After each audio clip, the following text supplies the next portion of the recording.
Hello and welcome to Family Talk Tuesday. I am Kelsey Schnorr, Childcare Director, and I get to hang out with you today.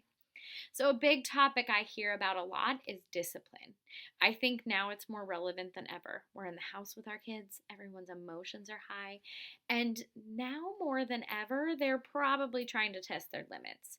So, I have a fun way to kind of talk about discipline things, timeout things that might come in handy now and anytime really. So, without further ado, here is Kid Wash Your Hands. We're going to talk about some myths and then some different ideas, approaches, and the like to work through some of those. So, myth number one, it's my way or the highway. As adults, we have expectations. We expect our kids to act or do things in a certain way. Sometimes that even means we struggle with them making mistakes. In my house, Dad is the hard one. It's his way or no way.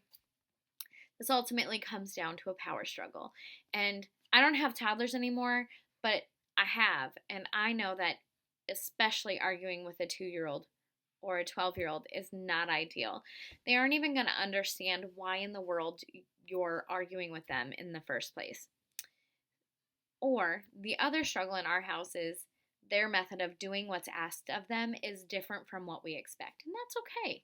We want our kids to grow to be independent, critical thinkers. Let them make mistakes or figure it out themselves. That's our job as parents, is to support them so that they can figure it out. The biggest thing in our house is bedrooms. Their bedroom does not have to be cleaned the way we want it to. If they really want to wear the tutu or the cape to the dinner table, why not? Who's it hurting? Tucker would try to wear his Spider-Man costume all the time. Besides, if we allow them the freedom to make certain choices that ultimately don't matter, those silly things that just might make us a little angry or annoy us a little bit tend to go away anyway. It's kind of like when my kids are fighting. Ellie will be complaining about her brother and how he's driving her crazy, and I'll tell her, if you ignore him, he'll go away. He'll get bored and he'll go on to the next thing. It's the same thing with kids. Let it go. Toddlers by nature are impulsive and self centered. And from my experience, it's the same as they get older. There are obviously battles that do need to be fought, but those come down to true importance, like health and safety issues. The more we tell a kid no, the less they'll listen to us. They'll just start to tune us out. So, redirecting them over allowing the battle to go on is the best way to kind of find that middle ground. Avoid the power struggle. Myth 2, I can talk my kid down from their tantrum. First of all, let's talk about a temper tantrum and what it is in a small child. I mean, they really don't get any different as they get older, right? Just different form. So in a small child, they're kicking and screaming and thrashing about, and it's not fun. And if it happens in public, it's embarrassing. When they're temper flare, we can kind of feel the anger and frustration bubble up in us as well. The secret is this: their brains are still developing and they have less self-control when they're upset. We are still teaching them about self-regulation. A tantrum comes when they can't express themselves, and even with older kids, feelings and emotions are hard to express sometimes, especially when that frustration just kind of overtakes their body. Reasoning with a kid who's throwing a tantrum of any kind is usually unsuccessful. The temptation is to become angry or start shouting, or even give in to their demands, like when Tucker would see the little Matchbox cars at the Walmart checkout. But this just makes things worse. They feed off of our emotions and they look to us for example. And if you give in or you get angry, they become conditioned to throwing the tantrum when you're in that situation. So when I would buy Tucker the little cars at Walmart, and he would figure out, hey, if I throw enough of a fit, my mom's going to give me what I want. Kids figure those things out. Or I know that my mom will get so mad that she'll let me eat the ice cream anyway. Let them know that the behavior is unacceptable and give choices. So you can either calm down or you can come have a seat over here until you're calm. Or you can either calm down or we have to leave.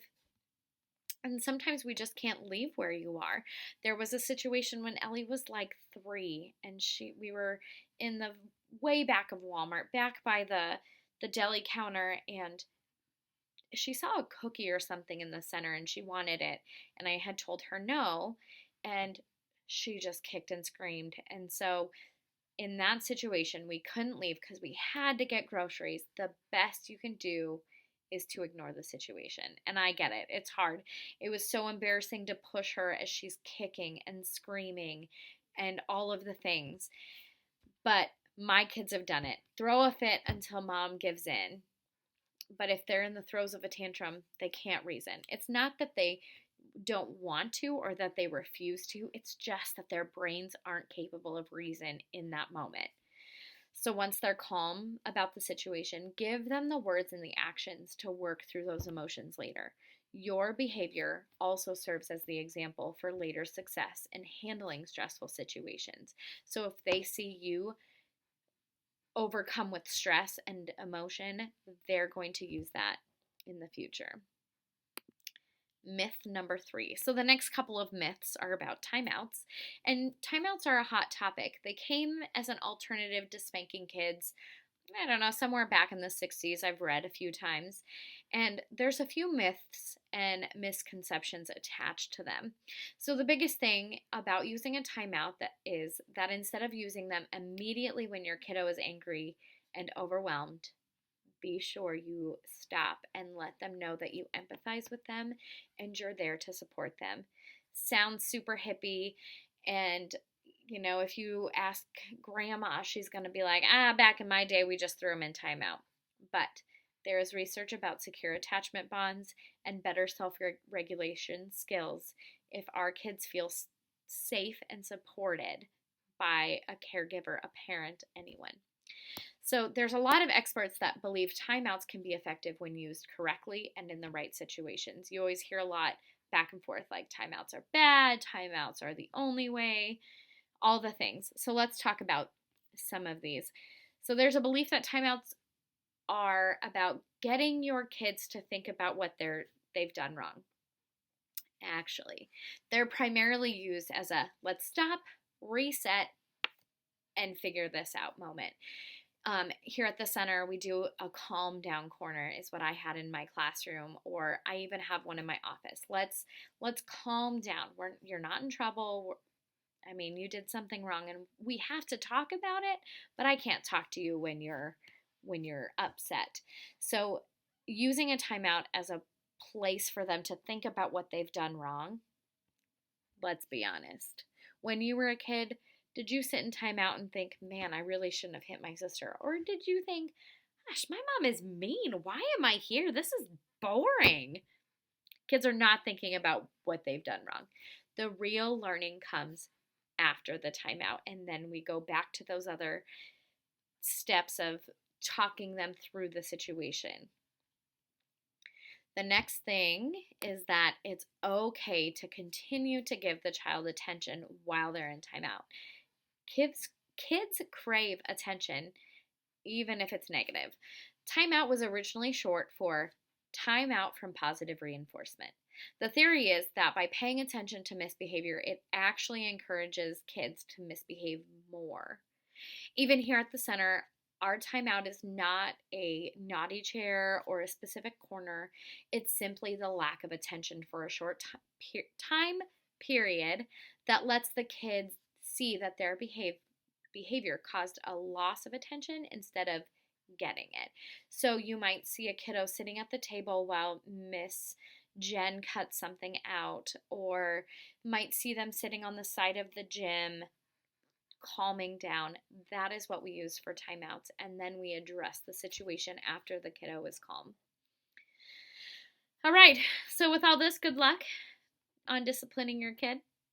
Just kidding. Here's a few tips and a new improved timeout technique. First of all, identify and reinforce positive behaviors. Say things like, you're playing so nicely. Great job sharing. And I know it sounds corny, but the more you pump up your kid's ego on those positive behaviors and ignore the negative ones, the more those positive behaviors will come through and be more commonplace. When kids aren't wanting to follow directions, use the when, then statement. For example, if you say, we can stay on the playground for 5 more minutes, but only if you put your shoes on, that doesn't really motivate a kiddo to cooperate. They're focusing on, we can stay on the playground. So the condition you're putting on it means nothing to them. So when instead use statements like when you put your shoes on, so by then their brains are already processing, I have to put my shoes on, then we can stay on the playground, so that the desired action comes first. All right, so the 5 easy steps to a new improved timeout. Step 1, give one clear warning. Just a single warning can drastically reduce the number of timeouts needed. If they know you mean business the first time, all will go a little bit easier in the future. So step 2, announce the timeout. Maybe wait till the child is a bit calm, but reinforce why he's there and take him to timeout. Most experts suggest to avoid timeouts in bedrooms because of books, toys, and those types of things. So a spot away from anything fun is ideal. Have them sit along the wall in the living room, or at the table while you're doing something on your computer, or what have you. And resist the urge to lecture. I think it's a dad thing. I remember my dad lecturing me all the time. Justin lectures the kids when they're in trouble. But just remember, explanations are okay before or after the timeout, but not during. Like I said before, any attention, even negative attention like a lecture, can act as a reward rather than a consequence. Step 3, start that clock. Back in the day, the common practice was to keep kids in timeout until they stopped fussing, even if it took all day. Now common practice is a minute for every year of age. So if they're 3, they get 3 minutes. If they're 2, they get 2.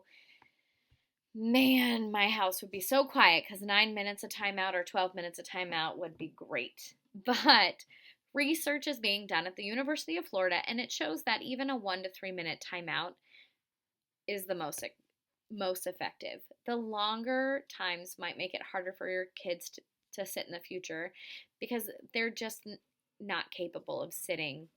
Their minds are going to be off doing the next thing.